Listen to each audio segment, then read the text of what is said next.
Hello and welcome back to yet another episode of The Culture Clash with your host Luis Villalon, and happy Friday to you girlies. I know that you are just as excited as I am after you have seen who our co-host is. She is a Cincinnati legend, and I have fell in love with her over 20, almost 20 years ago since I first saw her on stage. She is once again a Cincinnati drag legend and Cincinnati's it girl. Please give it up for the one and only Jessica Diamond. Woo! And the crowd goes wild. Hello, how are Hi, you, beautiful? beautiful. This is like a dream. I cannot believe I'm sitting here with the one and only Jessica Diamond. I'm honored to be here with you. For those of you who might live under a rock and you might not know who Jessica Diamond is, why don't you tell us a little bit about your life? As far as like my drag career, like What, yeah, like what do you do? Why are you so famous in the area? Tell us. I don't think I'm famous. I never like felt famous. I don't feel famous, but I started my drag career a long time ago, and I was definitely like someone that no one wanted around or expected. I was definitely like an outcast with all the drag queens. But I kind of decided, you know what?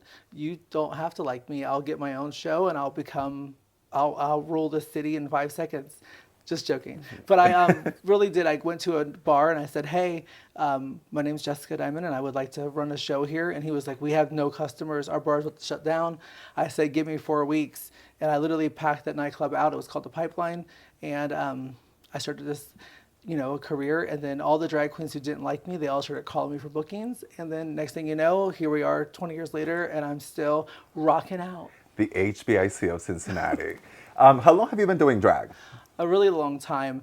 I hate ageism. It's such a thing. Like we all like love Beyonce. We all love Britney Spears. But for me, people are like, "Ooh, you're old." But yet with Beyonce and Britney and Justin and Christina, they're all like, they're icons. We love Beyonce.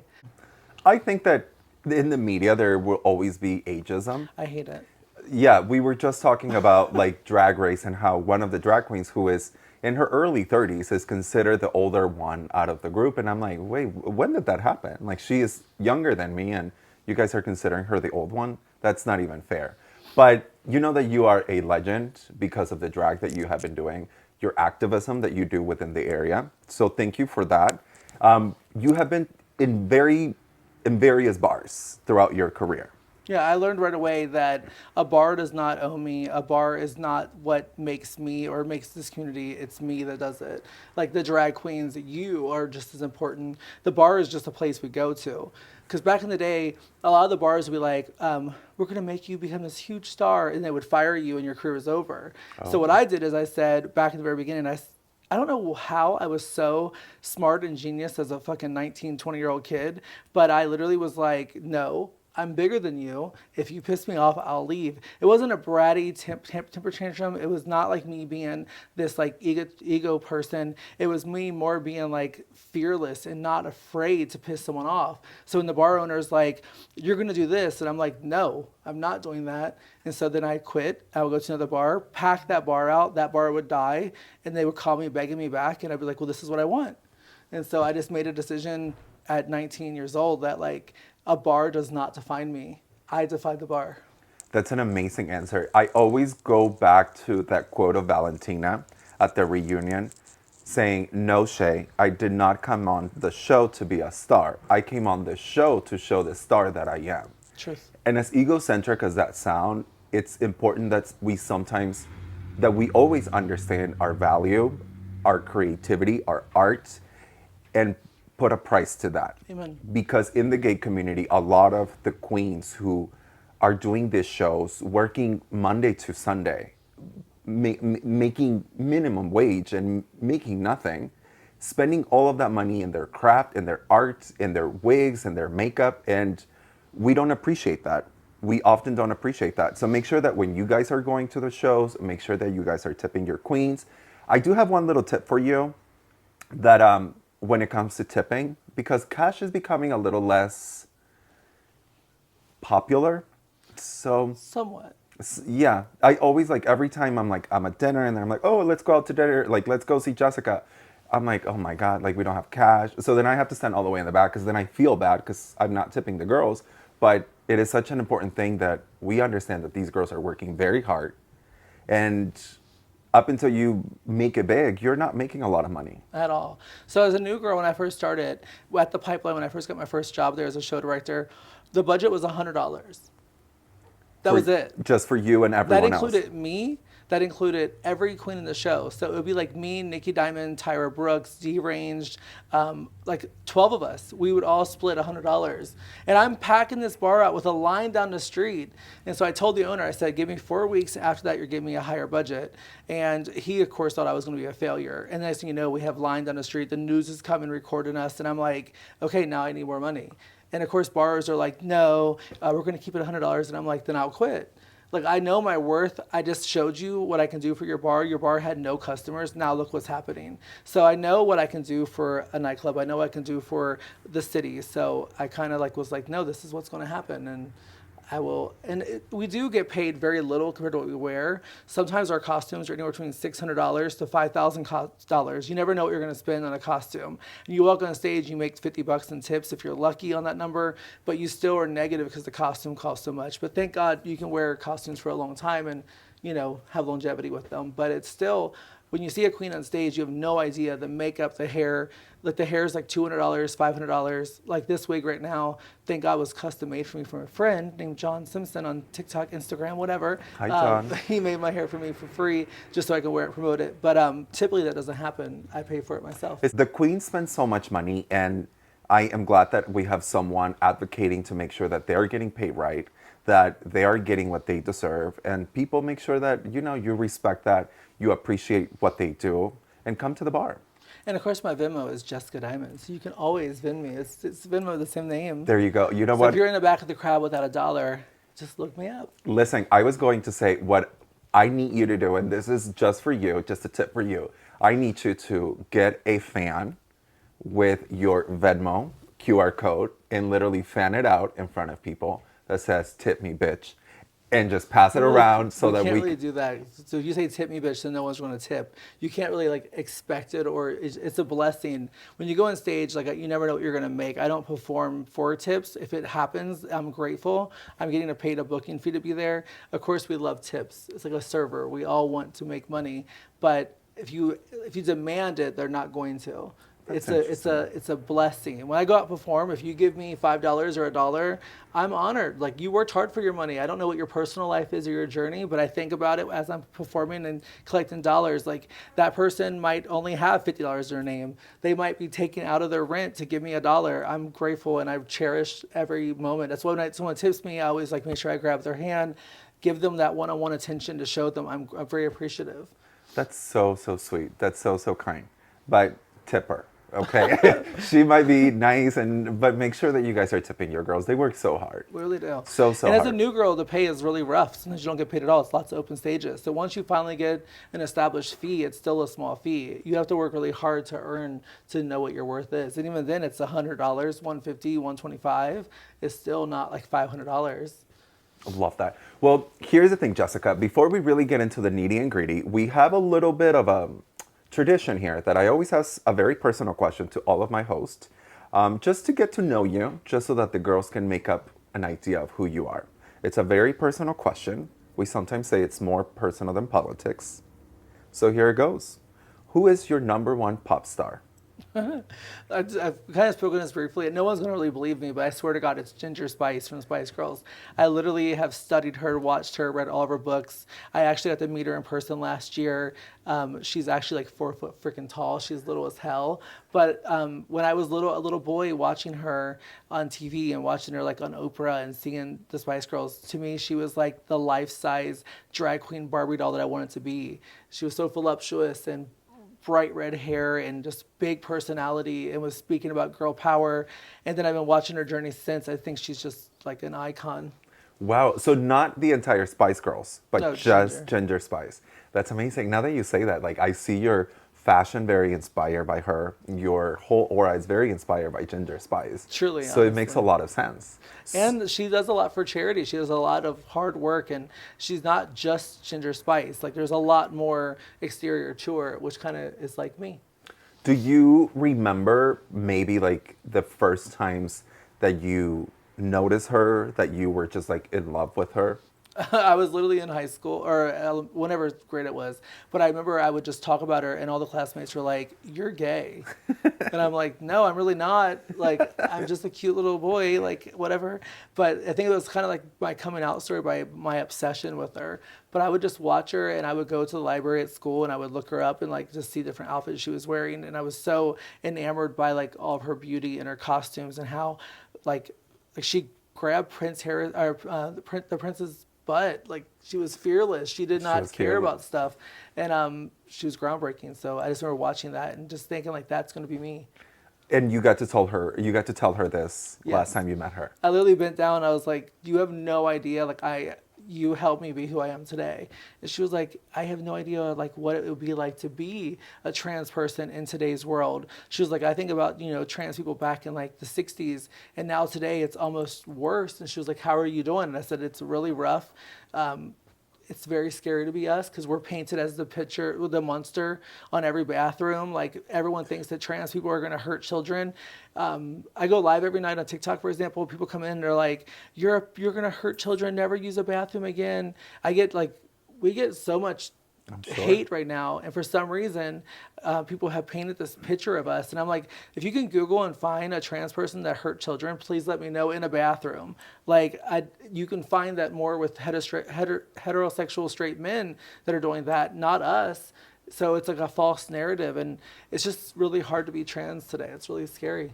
Absolutely. I am not a trans person, but I am a part of the LGBTQ community, and it you feel it. You feel every single part of it. Every sister and brother who suffers out there is part of ours. It's part of Yes. our community, and every single time when the discussion has come around of like, well, if we allow trans women to be in the women's bathroom, then we can allow men in a wig to come in and molest children. And I'm like, you're telling me that you're not afraid of trans women. You're afraid of men. Yet trans women are painted as the villain, which they're just here existing. You They have no don't even idea. care for your approval at this point because we really don't care. When, as a part of the LGBTQ community, when you come out of the closet, you leave people's approval behind. At that moment, it is survival. It is just being you and being able to do what we love, which is to listen to the Spice Girls, to do our hair, to be gay and be a part of a community. Amen. We're not the villain. We're not the 1% that you need to be worried about. Let me tell you that. I always say like they're coming after us right now, but you guys are next. Of Every course. minority's next. Everyone who's not like the perfect cookie cutter person, they're going to go after you next. We're just the one. We're the smallest percentage. They're going to go after us first and paint this narrative about us that's not real. If you get to know us, like I've never been arrested before. I don't drink or do drugs. I don't party. I don't do nothing like that. I have no criminal record in my entire life. And then I'm the monster. But yeah, this regular guy that is being like, he's an icon. He's a legend because he's just a straight cisgender male. Exactly. It's weird. I don't understand. It's crazy, and I could talk about that topic and how angry we are about the situation. And every time we talk about it among gay men, I think sometimes gay men in the community, it's a hierarchy. You know, you think about who's on top, who's in the bottom, and it's like no, everyone is involved. Because when you hurt someone in the community, you're hurting every single person. And we as gay men and we as community can never forget that the few rights that we have, it's because of trans women. We're on the front lines every time. Drag queens on the front lines every time. We're in front of the gay boys, like screaming, like, fighting. So, Yes, you are. So, to all of my trans sisters and brothers out there, we are with you. We are fighting with you. We will be standing next to you on that fight because, like I said, if you hurt one of us, you hurt every single one of us. true. Oh, well, we got That's a deep deep quick. topic, Yeah, I know. right? Yeah. We'll get into those topics Yeah. because they are important. And having someone so important within the community and such an advocate, of course I want to talk to you about that.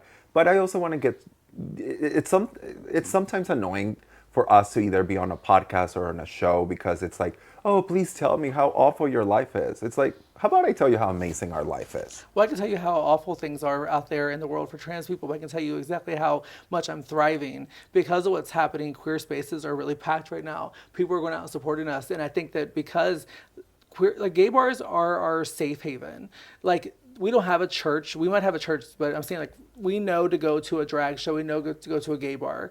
And most time it's bachelorette parties or straight people there. But right now with what's happening in this world, we all are kind of coming together. If you notice, like Bloom is packed every single weekend. Every night people are there. And it's because I think we're all kind of scared, but we know we have to have each other's backs. So when I see the crowd and it's that busy, I'm like, okay, these are my people. These are who if someone came in to hurt us right now, I'm on a microphone, I'm going to take the first one. Like I will go down. I'm not afraid. I'm fearless when it comes to protecting my people. My God, I love life. I don't want to, but I will. And when you were saying something about like you don't have a criminal record, you've never been arrested, I have a really interesting fact about Jessica Diamond. The fact that she is sitting here in my studio hanging out with me, I know this is work, but really I feel like I'm hanging out with Jessica. I have never seen Jessica at a party. I have never seen her at a club where she is just out drinking. Every time I've seen Jessica at a club, she is working.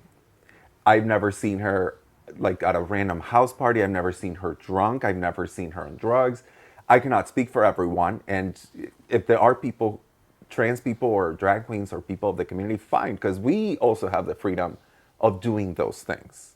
Because we should be free to fuck up our lives if we want to. Yes. But I've made horrible mistakes in my life. we all have. Yes. And because we are gay, we should not be subjected to, oh, well, you're representing a community. I'm representing myself, first of all. So that's a very fun fact. You don't drink, you don't smoke, you don't do any of that. So a little bit about him and I. We go back to him being a baby gay coming to the bar. Yes. And I think one of the fondest memories that we have where we really connected was at the pool table, me sitting there, you coming in, hugging each other, talking about boys, talking about life, you being sober to going to you not being sober in any kind of way. But I Many stayed times. sober in those moments, and I was there at work and I was hanging out with you. I wasn't on stage. I wasn't, being Jessica Diamond. I was being a real person and really getting to know you. Like I remember I used to joke to you, our biggest joke was Taco Bell. Yes. I don't know how that started. I think one of your friends was craving it and you made a joke that your family owned it. And then I took that moment and I literally have ran with that with our story since I met you. But during those moments while you guys were all drinking and party and I was off the clock and I was hanging out, just chilling, getting to know my community, I also was a full-time mom. I had a kid at home. I had a husband at home. I was like raising a child. And so while you guys were partying, I was, getting to know you guys, but I would go home sober, go to sleep, wake up, get my kid up at 5 o'clock in the morning, had a husband, I was waking up and like made breakfast and they would go to school and go to work and then I would finally go to sleep. So like, I was living a different life than you guys were at that point, but that's kind of what my story was. And to the term mother in the drag community has been used a lot lately and in pop culture. But that right there, the story that you just told us, it's the exact story as to why gay men refer to drag queen or a performer as mother. Because you guys have been the mothers taking care of us in those situations. Do you know how that started? The house of Kind so of, and yes, so. but mostly it was because when you would come out at 16, 17, 18 years old, your family would disown you, kick you out, you would have nowhere to go. And then you would go to a queer space or you would know someone, and then the mothers would be like, I got you, I will feed you, here's a plate, like you can eat at my table. And in a way, we kind of play house. And that's kind of how it started, is we like, I'll be mom, this is your uncle, this is your brother, we got each other, you're going to be okay. And that's, in our culture, drag queen culture, we still have that. For example, my daughter, Lexi Love, on RuPaul's Drag Race right now, season 17, when I met her, she was a cute little gay boy working in a movie theater. I think she was like 16, sneaking in a gay bar, and we immediately connected. The guy she was dating was like working at the bar, and he kind of just left her in the room with me and all the other drag queens.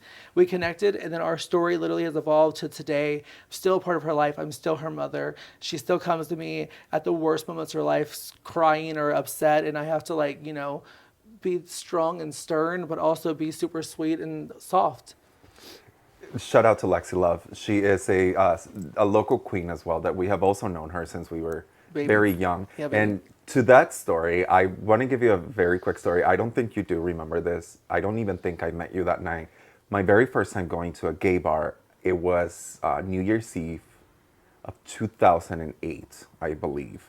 It was the very famous dock. If you're in the Cincinnati area, I'm sure you blacked out there a few times like I have. Or made some mistakes that you don't want to talk about. No, we won't. What happened at the dock, Stays at the dock. it was, yeah, demolished. But I remember 2008, I was still in the closet, and some friends of mine invited me to a gay bar. And of course, you're in the closet. I'm like, well, I'm straight. And my friends are like, well, that's fine. Like, straight people go there. So I went. Isn't it bizarre they think you thought you were straight for a second and they like thought you were straight, knowing that we're not at all? They knew. Yeah. They knew. I mean, you were listening to the But Spice the Girls. delusion of it, we think that we're so secretive. Like, you don't know my secret. Yeah, and the thing about it is like when people tell me like, "Oh, my brother is gay," like, how do I bring it up?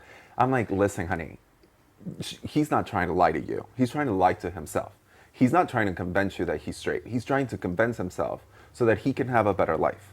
But the moment you come out, which was to me at the dog, so it's New Year's Eve, 2008. I come to the dog, big O X's on my hand, and I'm surrounded by my girlfriends because they're protecting me from gay men.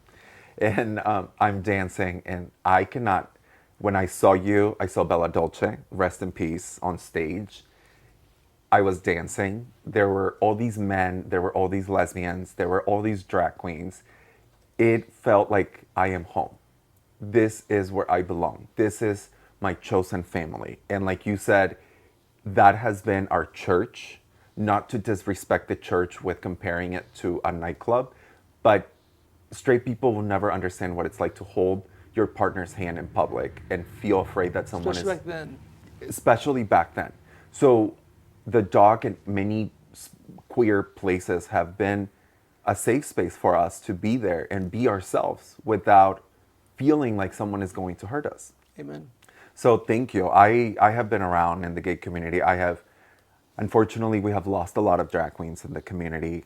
I am from the generation of Bella Dolce, Monica St. James. Rest in peace, my Rest sisters. in peace.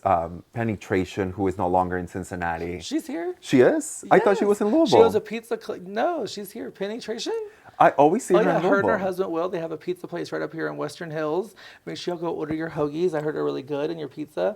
They have ice cream, and she does work. I'm going to be at Bloom soon for Chastity Marie's birthday. She lives right here. She's like my sister. She's never left. Perfect, because I keep seeing her post that she is always at in Louisville. No, she goes work there for like the drag brunch. Got it. But she's So local. we will have to see Penetration because she's not doing like a bar. No, she's just a guest, and Guest. she just does shows here and there. Her main thing right now is just being, an amazing husband and running her pizza place. We love that for her. We love that for them. Cool. Well, I have some little questions for you, Jessica. I really want to get to know you a little bit better. I've heard some rumors about you, Oh, Jesus. and I actually want to ask you. Okay. The first rumor is, I heard that you almost made it to season 1 of RuPaul's Drag Race. Is that true? Yeah, so there was an online vote. We all voted that whole summer. If you guys were out there and you're my friend, then you already know that I begged you to vote like every day. And we'd have to clear our cache, clear our history on our computers or whatever we used back then. And then we'd all like re-vote multiple times. But it was me and Nina Flowers down to the wire. In the last second, she got 3 points ahead of me and she won. Wow. But season 2, there's a little story behind that. I really can't share too much, but I was casted but disqualified. Got it. Okay, so have you tried auditioning for any other? Yes, multiple. Yes. And other shows. Another show as well, like Dracula and everything No, else. Or Dragula. What the hell? Dragula. Could you imagine? Actually, I Yes. probably could be on Dragula. But no, I've auditioned for like Big Brother. I've auditioned for other reality shows. You're a reality. I'm Jessica. obsessed with reality TV. Yes, and Jessica goes live on TikTok every Every day. Every single day when I go to bed, I like start scrolling and then Jessica pops up and I literally just stay there just watching you. It's always so fascinating. What made you get into TikTok? So, during COVID, it all kind of, so before COVID, we were going live on like Facebook and things like that. But during COVID, when all the bars were shut down, that literally changed. I mean, it's a pretty big topic. I don't know what your life was like during COVID, but for us as drag queens and gay bars, like that's my life. I had no other income. Like drag shows were my entire foundation to everything that I am. So on I think it was, no, not May, sorry, it was February. What date? March. It was around this time. Like March 14th or something, Yeah. weird date, I don't remember. But anyway, the bar shut down. That phone call when the owner told me that our bar was closed, I was like, I'm going to be homeless. I have this much money in my savings account. I am not going to survive. How long is this going to happen? What am I going to do? And I literally went into panic mode, and I was thought, okay, I'm going to go online. I'm going to start performing for live. And so I remember going on Facebook, going on Instagram, and then slowly TikTok kind of started becoming popular in that moment. But going live back then, you didn't do battles, but you would go live and you just make money. People would tip you with Cash App or Venmo, and that's how I survived. If it wasn't for that, I think all the drag queens in this world that were around during that time, we were on TikTok or Instagram or Facebook performing every single day, hustling our asses off in our living rooms with fucking curtains and backdrop fabric in the background. But that's kind of how it started, and then it became kind of very serious for me. I started going live with these huge celebrities and like all these big reality TV stars like Mama June, Tammy Slater from 1,000 Pound Sisters, every MTV reality star you can think of, Survivor people, Big Brother people. And I was like, wow, this is something.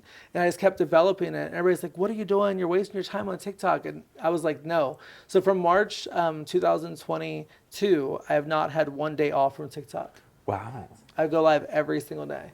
Okay, please give us your TikTok so that It's make just sure. Jessica, Dimon, Jessica Diamon. There you go. Make sure that you guys follow her because, like I said, she goes live every single night. Every night. And I have seen other queens that also go live. I see a lot of Amaya Sexton as well. I brought her on TikTok. Yeah, so I love that there are ways for the girls to make more money. Yeah. Sometimes It's not really about, so it's, yes, the money is amazing, but what I didn't realize about TikTok that's so important is there's people on there from like, say for a woman in New York right now, she's going through something with her mother, and a lot of hurt people are out there, and they come to my TikTok and they literally like are there with me for 6 to 8 hours, and they're going through some major mental health things.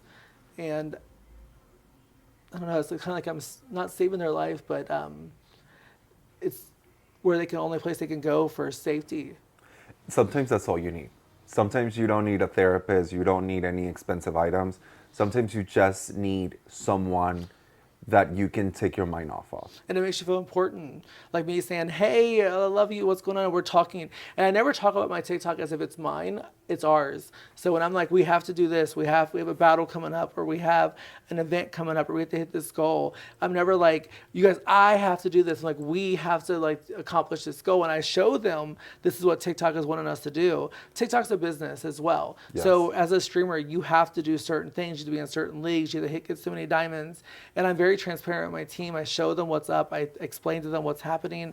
And it is, if I can go deeper into that, you would never believe the amount of mental health things that are happening in this world. And I believe that my space is a place where people can come and feel free and can relax, and they can fight another day with me. That's amazing that what you have created at Queer Spaces, you have created that outside of Queer Spaces. Technology is the new thing, and that's where the future is. So I'm really happy to hear that you have created a community online where they feel just as safe as we all do when we come to your shows. So thank you for that. And again, make sure that you guys follow Jessica Diamon and watch all of her TikTok lives. They're really, really fun and interesting. Thank you. Let's go through other questions. How do you, talking about the TikTok situation and drag queens now that are becoming drag queens for the fame of it all. You started drag when drag wasn't cool. At all. When the gay community looked at drag like, ugh. Gross. Like yes. you dress as a woman? Yes. Oh, you put on a wig and heels? Do you know why the dock was so dingy and dirty and it was such a hidden space? No, tell me. If you ever drove by the dock, you would never think it was a nightclub. You No. thought it was like a pig slaughterhouse. It looked disgusting when you So drove fun. by. The reason why is back in the day, like you could not have a queer space with a big rainbow on it. People would go through it, burn it down, destroy it. Like they did not want us to have our spaces. So it was always like in our spaces that were more safe was more hidden places was like that. It was little jewels. And, you know, straight people did not like it. Gay people would go there to dance. We were more of an annoyance. Drag queens are typically used as the fireworks. Like think about, this is a weird, I have the weirdest analogies, but like drag queens are just the fireworks that attract the zombies, and then they all run to the firework to watch. So at drag shows and gay bars, like literally, or big festivals or parades, whatever's happening, drag queens are used to make you look, and then we're pretty much thought, we're like the first thought, but we're also tossed aside as soon as we're like, they want us done as fast as possible. Like, bring all the gays here, and then, okay, we're done with you, time to dance. So they can get on their alphabet soup, get shirtless, and dance around with each other. But we're the one who has to pull them in. Always. And if it's not busy and we didn't pull them in, then we're failures. We get fired. We shut the bar down. But if the, you know, they all come, then we're like, yes, okay, drag queens over, dance floor is more important. We're done with you. Get the hell out of our space, kind of thing. That happens a lot in a lot of places. It continues to happen. But so you started doing drag, let's say late 90s, and like what the fuck? Early to wait. How old do you motherfucking think I am? Around my age. I am not in the 90s. I started drag in the 2000s. Okay. You said that I don't know your age, but you said I'm the same age as Christina, and I'm like, no, you're not. Yeah, Christina, Justin, Brittany, Beyonce, they're all born the exact same time I was. But no, I really started in 2000. My first show ever was November 5th, 2000. 2000. Yep. Okay. See, I wasn't too far. Late 90s. It's not the 90s. You were in the 2000. You were waiting for tonight. Okay, so you really started when there was no social media, there was no drag race. And now there are a lot of people who come on the show to be a drag queen so that they can be famous. I think RuPaul's making a big mistake actually right now. I think she's having too many young kids on the show. And like right now, what's what happened with Donald Trump, we need some people who have some footing. We need someone like Alyssa Edwards, that age group, to be on the show now. And so the fact that Lexi's like this old queen now on the show and she's in her early 30s is very bizarre to me. Right now with what's happening with Trump, we need some good drag queens on TV that's on TV in living rooms with thousands of straight people that can actually have intelligent conversations. Not that young kids can't, but they have more of an edge. They can speak on life experience. So I wish we would cast more of a variety of ages, not just the 19, 20-year-olds. Because a lot of the drag queens now that are starting, they all think it's all for RuPaul. Like there's a camera crew, it's all on TV. And I'm like, there's no camera crew, honey. There's no script. This is a real drag show. Like, it's rough. Sometimes the crowd does not like you at all. Sometimes the crowd absolutely loves you. Sometimes the booking fee is not that good. Sometimes it's open stage. So you just never know what you're going to get, but they all think it's like it's a kind of a delusion that's kind of set right now. They all won the Valentina fantasy, doing drag for 6 months. The instant gratification. The instant gratification of it all. Yes. Yes, and that is where we kind of lose some of the talent. But I was also, last week we had a very special guest talk about some of her careers, and we talk, at the end of the day, the cream will rise to the top. And you can throw as many beautiful queens as we have seen on Drag Race, that they come in looking polished as hell, looking perfect, and where are they? Because they don't have the talent, they don't have the chops. And you have queens like Ms. Vanjie, who, regardless whether she had a show to show her talent or not, she was going to be famous. She was going to be something. And yes, RuPaul's Drag Race will give you that platform, but if you don't have the talent, you're not going to be... Or the skill set to use it. Or the drag wardrobe. Or the life experiences. This is a serious, serious business. If you don't get it, then you're going to be screwed. And a lot of girls from like season 14, season 15, where are they?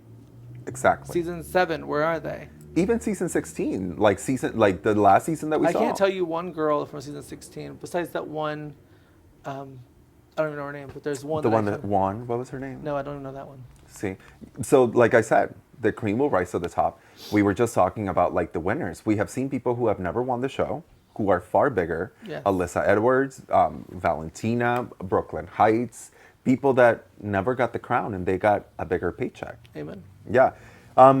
Can I ask who your favorite drag queen is? Lexi Love. That's right. We're rooting for Lexi Love. No, honestly, I do really think she's one of my favorites.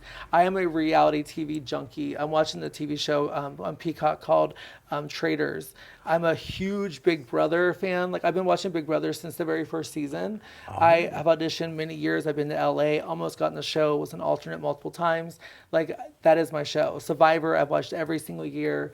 I'm the biggest reality TV junkie over in your life. And I'm telling you, Lexi is giving some of the best TV ever. I want her on Traitors the next season. I literally been writing her like, they're casting season 4. I don't give a fuck what you're doing. Get on Traitors now. She would be amazing. She's crazy. She really is. Are you watching Traitors? I am not, but a lot of friends are. What's your favorite like reality show like ever? Probably right now, honestly, Traitors. Traitors. If you were like deserted on an island and you could only bring one season of one reality show, what would it be? Bring one to watch it? Yeah. Probably Big Brother. Big Brother. Do you watch Housewives? No. No Housewives. You are more of an actual like Yeah, I want to game. see you like. Yes, I'm obsessed with the game of like Big Brother, Survivor, Traitors. I like the whole like manipulation, the survival aspect of it. Strategy I like of it that you have all. to have family. You cannot. Like I always tell people this. God did not put eyes behind our head for a reason. We have to be in herds or groups or with other people. You have to have a companion. So I like watching the dynamic of how you either use someone or you trust someone to the fullest or you love them and they're your ally, they're your partner. We love that. I'm gonna watch what everyone always tells me like you would love the show. It's so good. I need to start watching it. And there's some You're really not going to watch it. I've been telling you for years. I have a very short retention span. That's the thing. And I don't know, my mental diseases bring me back to always watching shows that I've already watched. I understand. You know, I stopped watching Euphoria because it gave me too much anxiety. I watched season 1 and that was kind of it for me. I couldn't get through season 1. And the show was great. And I was just like, I can't watch this. Like, why am I suffering for Jules? She's stupid as hell. I'm watching some new show called Yellow Jackets. Have you seen that? I've heard it's amazing. It's insane. It's in Montana, right? I have no clue. It's like it's a plane that crashes and they start eating each other. It's cannibalism and it's insane. It's all like these young soccer girls. It's insane. Oh my God, cannibalism. Ooh. It's insane. Girl. Okay, well, let's get through some more questions. Yes. Do you have a fashion icon? So, like, fashion's never been like a main thing for me. I'm really kind of like a collector of just random things. I don't think anyone would ever say like Jessica Diamond's fashion is the thing. I think people think my brain's probably the more interesting thing about me. Okay, yes, But ma'am. like in my business, I'm an insanely incredible business person. I'm always like on top of my game when it comes to business. Now fashion, whatever's trendy, I'm gonna buy a bunch of it. I'm gonna spend thousands of dollars on costumes that look good at the moment, but you should see my drag closet. It's insane. I have stuff from like my very first show still to this day. Wow. Can't wear it anymore. I don't fit it, but I still have everything. I'm a hoarder in some ways with drag. You know what would be a great episode if you could one day just let us into your closet of all your drag. Y'all would be so enamored with feathers, glitter, sequins, and rhinestones. Oh my God, that would insane. be a dream for all of the girls at home to watch all of the shit that you have collected throughout the years. I know you have. The dumbest thing is very important. Like, for example, Hurricane Summers gave me this whistle. It's a rhinestone whistle that she used to wear all the time. Hurricane Summers started here in Cincinnati, Ohio. She's a legend drag queen. Most of the kids will not know her now, but like I used to watch her, and I was like 18 years old. First time in a gay bar, and I seen her and Quasi on stage, and I literally was like enamored by the fact they were able to host like they were. I'm weird. I watch the technical things. I don't look at the glitter or the glamour. I'm looking at like how they run something, who's doing the light, how they know the light cue, how they know what music is playing, how did the drag queen know the words of the song the DJ just chose to play. I was like really like dissecting what I was watching as an 18-year-old kid, not understanding what's happening, but I went so in depth with it. But anyway, so I collect things. If Quasi gave me something, I have it. If Penetration gave me something, I have it at my house to this day in a box as a souvenir. And really, I want to have these things as I get older and be able to like show people like this was from Hurricane, this was from Quasi. You never know how Bella. I have stuff from her that will blow your mind. Sentimental value. Yeah. Do you have different designers? I know one of the designers who does a lot of your costumes here in Cincinnati, Phil. Yes. Who does a lot of I great things. love Phil. He's Yeah. so talented. He's a former drag queen, super hot boy. I love his boyfriend. I use him a lot. I use Eddie Couture from Chicago. I just mix and match throughout whatever trendy. Do you just kind of like sketch up? Do they like help you out? So How Phil does is it a work? very weird person. Like, if I tell him what I want, you're not going to really get what you want. He has his own vision of things, so I'll give him an idea, and then he just kind of makes what he wants with the idea. But the more pressure I put on him to make what I want, it's not going to work out. So I just tell him, like, make something. I will love it. He knows my style. He likes to push me out of my comfort, things like that. I'm very simple, but he puts it on outside my door or brings it to the bar, and then I Venmo him, and we have a good business relationship. That's amazing. I know I probably paid his mortgage millions of times. I'm sure you have. To all the local queens that have gone to the bar and tipped you. That's where it goes. Amen. I always see you in very colorful. I'm actually surprised that your hair is not fully blonde. Oh, I'm a blonde Barbie. Today I was just feeling kind of spicy. Like I've been going live on TikTok, and I just like to change my look a little bit. So I like to wear reds or blacks or blondes mixed in with things. There's always a hint of blondes in whatever I do. Always. I think I might have seen you in like black hair once. And that was like, what? Like, okay. I'm trying to switch it up a little bit, you know? You are the Cincinnati Barbie, so I don't expect you to wear anything else other than blonde. Yeah, I feel weird without blonde. I love that. Let's see. What else will you be doing if you were not doing drag? Would you be doing something else? My dream was when I was a little kid, I wanted to be a hairstylist. I used to do my sister's and my cousin's hair for prom. I always visioned being in a salon doing hair or makeup, so I knew that was going to be a part of my journey in some way. But I don't know what I would be doing without drag. Drag literally has saved my life in millions of ways I can't describe. I don't know. I don't know if I'd be here if it wasn't for drag. Oh, that's very amazing. Very, very amazing. Do you like just wake up one day, put on a wig, and you're like, I want to do drag? Sometimes I get inspired. It takes like Lexi's inspiring the fuck out of me right now. She's kind of living my dream because I auditioned many years when it first started. I'm a part of, even though I never was on the show as a cast member, I'm definitely ingrained in the storyline of how it was created and the involvement. All the RuPaul queens know who I am. I've had relationships with from season 1 and on. I still talk to all of them. Trinity K. Bonet moved here to Cincinnati with me. I booked all of them. So. Yes. Well, that's amazing. That's really, really amazing. Do you have any regrets of ever helping other queens? No. I mean, some of the times they're very ungrateful. They don't understand. Like when I'm telling, like for example, I have a daughter named Sasha. She has major anxiety, but she was trying to become this big star as a new queen. And I'm like, you have to go out and mingle. You're only the star when you're on stage for 3 minutes. When you're off stage, the audience is your star. They're the stars. And I literally try to get them to understand, like when you go out walking around, when I would see you as a 18-year little boy, you were the star. When you walked up to me, I never was like, I'm Jessica Diamond, kiss my hands, I'm the diva. No, I'm like, oh my God. And I'm like freaking out talking to you and talking to whatever guy you're with or your friends that you're with. Like you were the star to me. I got your number, I would text you, and like, that was a big deal to me to be able to have your number. And to me, that is what separates a star and a diva. To me, a star is someone, like you said, I understand that I am a star for 3 minutes up on stage. That's it. But you're also a star when you're walking around because you're giving us this moment of being able to be around you. I don't see it that way. I honestly don't think I'm a star when I'm off stage. I really believe that you guys are what makes me the star. You all come to my shows, you support me. When you take a picture with me, like that's literally an honor for me. Like to be a part of your story, and you're gonna like show your mom and show your cousins a picture of me, and I get to be a part of your journey. And like here, you talk about when you're 18 years old, your New Year's Eve thing. The fact that I got to be a part of that story for you, that is the most important part of my me being a legend or icon. But I think that you have done it without even realizing. I think you have made me feel special, and this is the reason why I have this relationship with you. You can, honestly, like this is not even a lie, but you can tell every single one of my friends, when I did not live here in Cincinnati, and every single time that I would visit Cincinnati, we were at dinner, we were hanging out at someone's house. I was like, we have to get to whatever bar Jessica is performing. okay, we'll go in a minute. I'm like, no, no, no. Like, if I get there, Jessica's done. Like, I'm gonna be pissed That means a every lot to single me. time. And it was not because, of course, you're a great performer. Of course, I love seeing you. But it was that relationship that you have cultivated with your fans and the people who have appreciated your art that is far more than just a drag queen that you come to see the show. It is someone that I have admired. And that's why when my producer was like, okay, who do you want on the show? I was like, Jessica.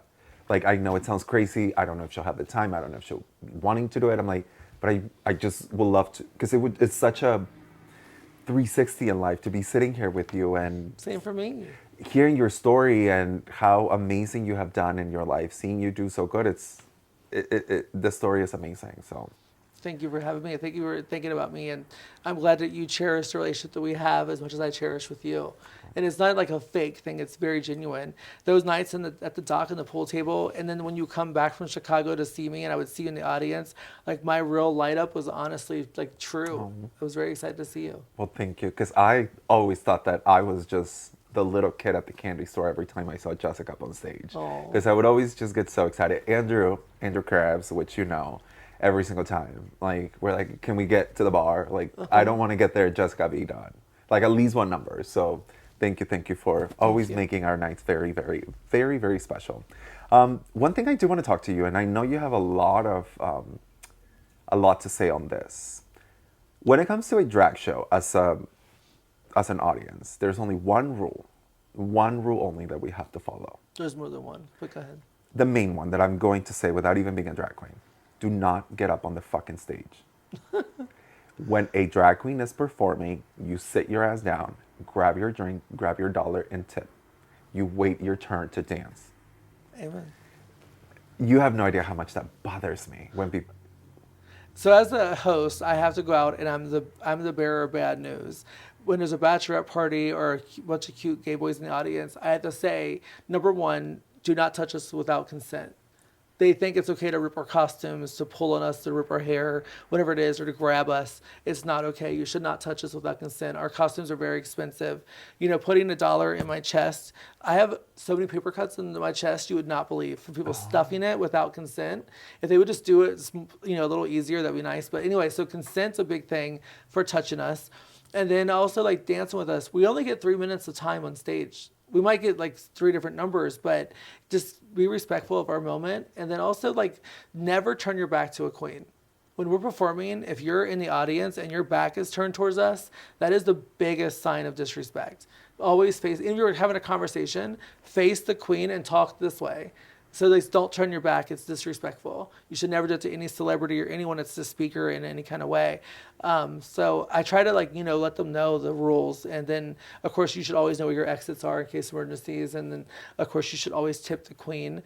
It's just like going out to eat. It's a service, it's a job. You should, if you see someone working their ass off, give them $1. You're such a mother, like giving us nice rules to follow. I'm telling you, do not get up on stage and make sure you tip your girls. We do not like it. No, no, no. I have seen, and I have been guilty of bringing girlfriends for the first time to a gay bar, and they get so always that one girl. overwhelmed. Just want to grab her by the hair and be like, "Bitch, sit down." Like it is not your time. Do you see how long it took them to get ready? Let them have their moment. We came to see them. Yep. Like Bianca said, if I wanted to see you on a microphone, I would have rolled up to a drive-thru.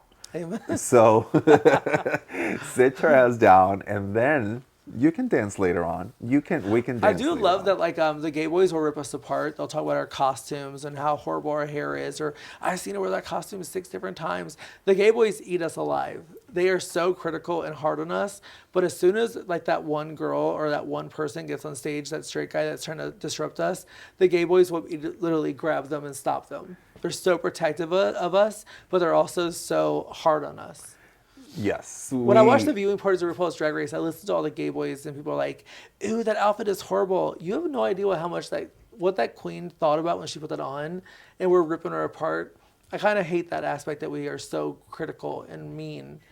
Like, give her some grace, even though it was horrible. Yes, we all understand it was a horrible outfit, but still, we can be a little bit nicer. And you're critiquing their art, their craft. It's hard not to take it personal. I mean, go up on stage and 9 out of 10, those gays that are judging, they can't even walk in heels.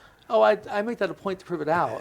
During birthdays, I will always get that little gay boy up on stage, and I'm like, okay, queen, let's listen to you live through their life. Next thing you know, they're literally like a brick on stage, or they can barely move. And I'm like, how the hell are you even enjoying your sex life if that's how you move?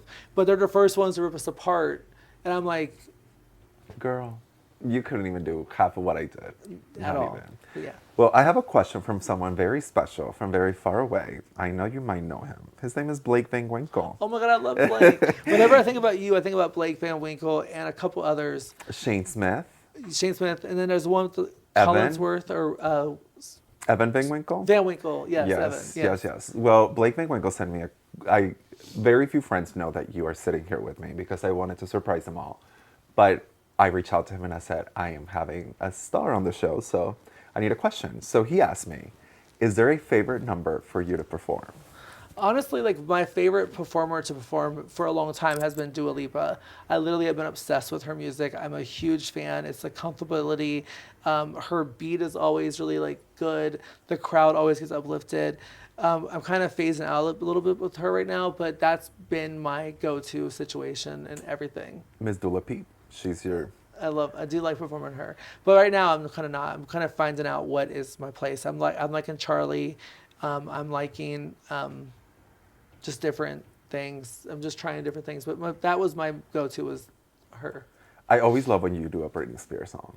I love Britney. It's just such a classic. You don't do them often. There's no more right now. There's nothing. Correct, but when you do them, they're the classics. I agree. So like, I don't know if it's the gay boy in me and just seeing like my favorite drag queen up on stage, and I'm like, yes, like just excited that it's Jessica Diamond doing Britney, but it's one of my favorite moments when you do.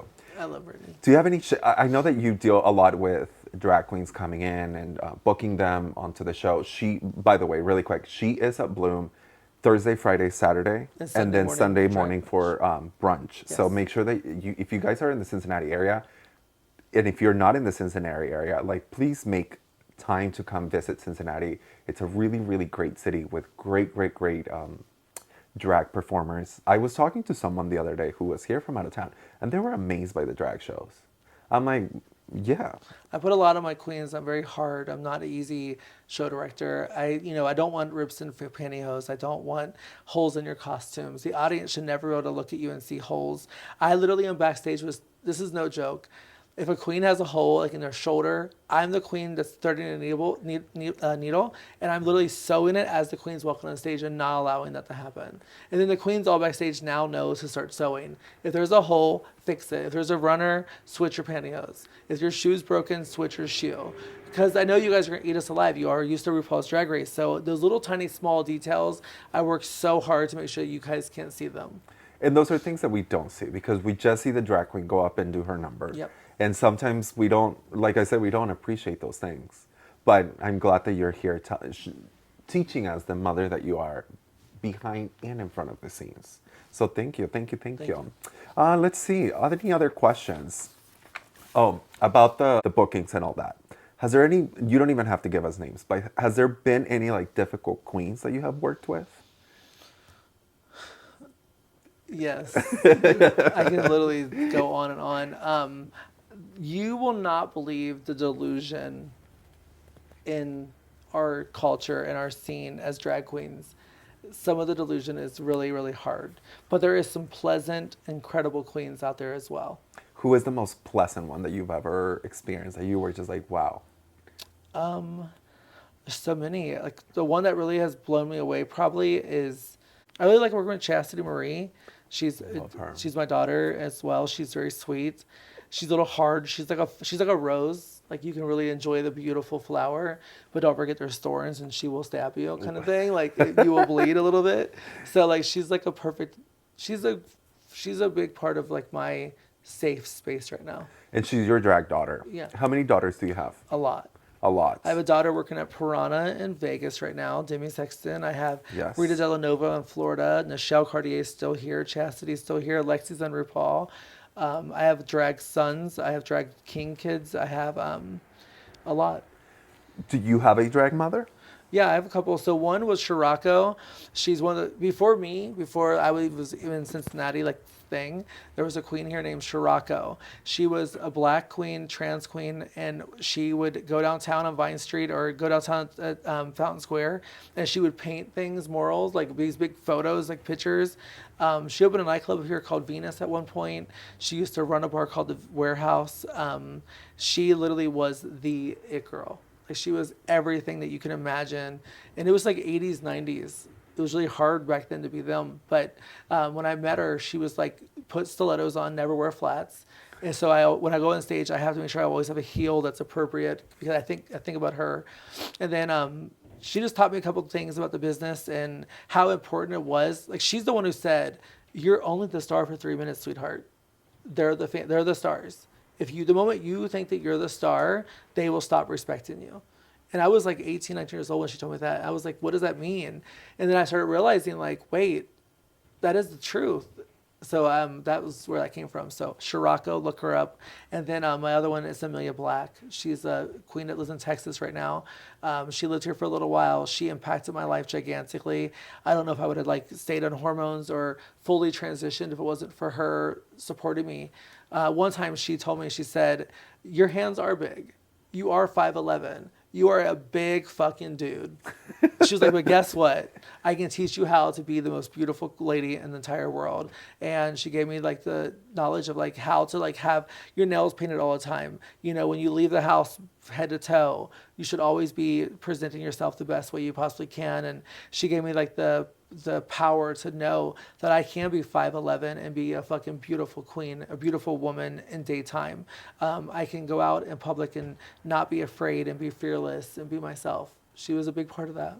Oh, well, thank you. Thank you to all those women who, like I said, it's all a trickle-down effect because you have empowered so many of us by people empowering you, and this is why the gay community is what it is. And that is why through really hard times that we are facing right now in this political climate, you'll always know that it doesn't matter if the world is against you. Your brothers and sisters in the gay community, in the LGBTQ plus community will always be there. When I get to talk about we all have the gaydar. Do you have a gaydar? Yes. Yes, like you can always spot a homo, like across the room. Well, I date straight men, so you kind of have to become a detector in a way. So like, I don't like the gay guys don't like me. Like there's no gay guy that's like, "Oh, I want a bottom from Jessica Diamond today." That doesn't really happen. And then bi guys typically want like a really alpha male, or they want like a really beautiful woman. We're kind of the gray for a bisexual person. So the people I date is straight men. As soon as I sense they're gay, I'm like, You're like, I'm can't out. happen. I'm You're not out. wearing my wigs when I'm at my shows, honey, at my house. No, You're not no. putting on my underwear or my fishnets or my clothes or my heels. Sorry. You said, I am the woman here. Yes. And a lot of the times when, unfortunately, a lot of trans women have to face the reality of, like you said, being the firework in a hidden space where you get to be worshipped and often fetishized. And then out on the street, it's like, oh, we're just friends, or I don't even know you. So it's a big struggle that I think people deal with. It's very lonely to be a trans woman. Like, I don't know what it's like to be a gay boy, but for us, it's very lonely because we're so fetishized. And then, so like, to know that gay guys don't want you, to know that bisexual guys really don't want you, and then to know you're dating straight men who only want you when they're horny, that's hard. So you have to find that one needle in a haystack straight guy that is cool with the fact that, like, I'm trans and they can be in a relationship with me. And I found those, and I've been in some long-term relationships, things like that, but it's just really hard. Do you, aside from being a trans woman, but being a drag queen, do you feel that that affects any of your dating? Of course, I said date straight men, and I'll be at like Olive Garden having dinner or whatever, and then the server's like, "Jessica Diamond, have a picture with you," and he's like, "This is what it's like to date you," and that's the last time I see them. And then I dated a guy that was a straight guy. He had a kid, and we were at the mall shopping, and a lot of gay guys were like, "Hey, can we get a picture with you? Jessica Diamond is at the store, the workers," and he's like, "I'm out with my daughter. Like, this is my family time. Like, can you not?" And I'm like, "I have to." I mean, that's what happens when you Like I have, do the if I job see you you at the do. mall, I'm gonna say, if you want a picture with me, I'm not gonna tell you no. You're my friend. I love you, and Yeah. even though I'm on a date with whatever, I want to be quick, but I'm not gonna be like snub you or not talk to you. If I seen you out, I'm gonna definitely give you a hug and say hello. So you do love fans coming up to you and getting pictures. I don't see them as fans; it's my Your friends. friends. You I'm love. really not. You might think I'm delusional. I honestly do not think I have fans. I don't think I have anyone that's like wearing Jessica Diamond merch because they're a fan of me. I think it's really my friends, Well, I'm sorry which to. might be delusional because I really might. They really probably are not my friends, but in my brain, they're my friends. Well, I'm sorry to halfway burst your delusional bubble, but you are my friend and I am your fan. And I would wear merch, just so you Well, know. go to dragqueenmerch.com and get your Jessica Diamond t-shirt or sweater or muscle shirt and enjoy it. Oh, we have muscle shirts. Yes. Gays, get on it. Summer is coming. Get you a t-shirt, get you whatever. We will. We will, and I'll send you a picture when I get something. Okay. We'll wait. I'll see that. Okay, we wait. Let my assistant know to get that. Talk about delusional. I said, let my assistant know we need that. Yeah, no, the delusion in the gay community, I've always said that ever since RuPaul's Drag Race, like anyone can just feel like they can throw on a wig and say, I am a drag queen. I do this. And it's like, no, no, no, honey. I have never seen you roll up a suitcase without a wig to the bar to make $20, $30, to not even have money for the cab, to be paid for 2 drinks, and that's it. Like, I've never seen you do that. So this is far more, you got to pay your dues. I'm all about being delusional. I am all about living in your delusional mind, Yeah, live your fantasy, sweetie. but always be respectful of those that come up before you and those that are there helping you out. Unfortunately, I think the kids nowadays, like the 2019, 25, 24, I think they only care about what you're doing. They don't care about what you did. And I try to tell stories in the dressing room, and like there is one queen named Evelyn Everything, and she does listen when I tell stories about the old times. I think she thinks I'm a little crazy because I'm telling these old stories about Bella Dolce and like how Yeah. she was. But most of the kids do not give a shit about the past, which is crazy because you have no idea how much the past is important right now with the present time that's happening with Donald Trump being our president and what's happening. You're seeing the news and the fear that we all have. Like in UC's bathrooms, you can't use a bathroom. It Yeah. says like this is for biologically born male. Like that happened back in the day. This is Yeah. history repeating itself in lots of ways. You have to study your history, especially in the queer community. If you do not study and understand and learn, you're not going to know how to defeat what's coming. It's so important that you understand what happened at Stonewall. Like whenever that one Derek Barry person said people died there, and they corrected No one them. died. Yeah, that is the true situation right now. I wish to God these young kids would know like what it was like to be at the dock in 2008. With that being said, yes, and I'm going to play a little bit of devil's advocate because I think it has happened to me as someone who has gotten older. I'm 36 years old, like I'll tell you proudly. My very first times going to Gay Pride, and my very first Gay Pride was 2008, as a straight man. And from that moment, I have always noticed that at every Gay Pride, there's a generation of gays missing. And for the longest time, in my mind, I was like, oh, like, the AIDS and HIV pandemic, we lost so many of our brothers and sisters. And as I get older, I'm like, no, this is straight up ageism. Because we want to erase, you know how it is. If you are not perfect, beautiful, gorgeous, your stories no longer matter, or Yep. what you have done no longer matter. And I think it's a thing of ageism in the gay community. We focus so much on our exterior, on all of that we forget about what's important and the importance that people behind us have done, and how they have paved the way. Because if it wasn't for you, if it wasn't for Bella Dolce, if it wasn't for all of those drag queens and trans women that have come before us, there would be no Lexi Love. There would be no Valentina. There will be no Aquaria, who is 22 years old when she started the show. If there wasn't Hurricane Summers or Shiraka, that would not be me. Exactly, and you understand that. But sometimes I think that, unfortunately, as people in the LGBTQ plus community, it takes us some time until you are in that situation to be like, oh shit, I was that 21-year-old who was ageist. And I was that 21-year-old fetishizing a 50-year-old rich man. but never wanting to claim him or date him out in friends. Amen. And now that, it's the other way around when the trade on Grindr is like, oh, I don't talk to anyone over 30. And you're like, what? Like, now you understand that you are that person. So for all of those people, you probably won't learn from our mistakes, but just know that you'll get to an age. You will. It's coming if you make it, honestly. If you make it. If you make it, there will be a time when you're like, oh, I was that asshole. Yes. I was that asshole. So do you see yourself doing this for the rest of your life? I don't think I have any choice. This is what I kind of chosen. And for people like me, there's no like, I won't retire. Well, how's that looking for me? The doc paid me under the table. All these bars paid me under the table until recently. And since COVID, things changed then. But, to baby queens out there listening, you need to get paid with taxes. You need to get paid correctly.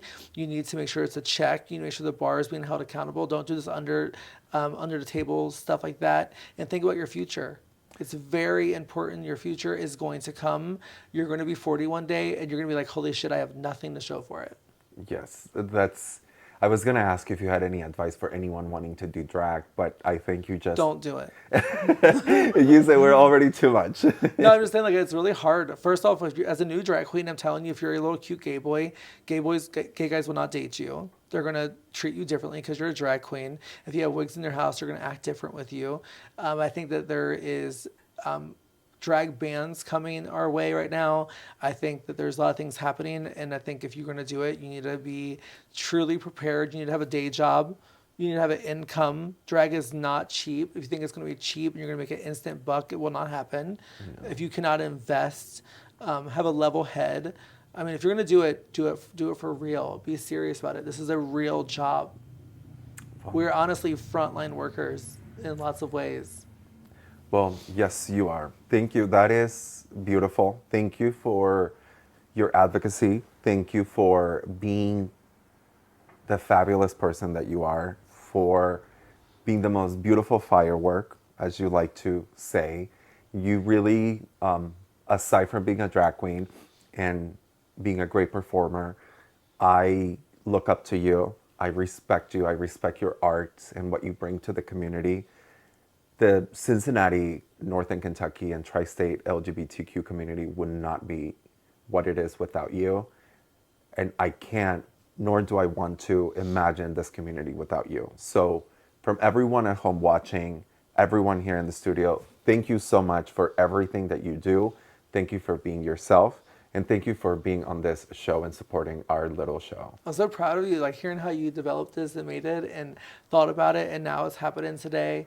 I really, really believe in you. I've always believed in you. I hate it when you moved away. It broke my heart. Mm-hmm. Do you remember when you told me that you were moving away? Yes. I was devastated. Yes, yes. But I'm glad you're back. I told you never leave again. Yes. And you probably will leave again, and I'll be devastated. Listen, I had to leave in order for me to be able to be here with you. Yes. And develop even more respect that I now have for you and everyone who lives in Cincinnati. So thank you again. Thank you so, so much. You have no idea what it means to be sitting next to the one and only Jessica Diamon. So please give it one more big round of applause for Jessica Diamon. Thank you, everyone. I love Yes, you. and please let us know where you are so that we can see you. Give us all of your social media so that people can stalk you, all of the gigs that are coming up. So I work at Bloom OTR. It's a nightclub downtown Cincinnati. It's 2 floors. It's amazing. I'm there every single Thursday, Friday, Saturday, and then Sunday morning drag brunches. Our drag brunches are selling out like crazy, so buy your tickets now. And then if you have bachelorette parties or birthday parties coming up, book those immediately. But with 2025 being as crazy as it is, I hope I see you at Pride this year if we get to have a Pride. If we have a parade, that would be amazing. Make sure you're screaming for me, because I'll be screaming for you. Well, thank you so, so much, Jessica. We're going to link her, all of her social media so that you guys can follow her. Make sure that you guys also follow us, theculture_clash on Instagram, as well as on YouTube. Make sure that you subscribe and give us our thumbs up. And stay tuned, because next week we'll have a beautiful, beautiful show and a very amazing co-host. You guys have a beautiful Friday. Have a gorgeous weekend. Don't drink and drive. Have fun. I love you. Wow, I love you. What an honor.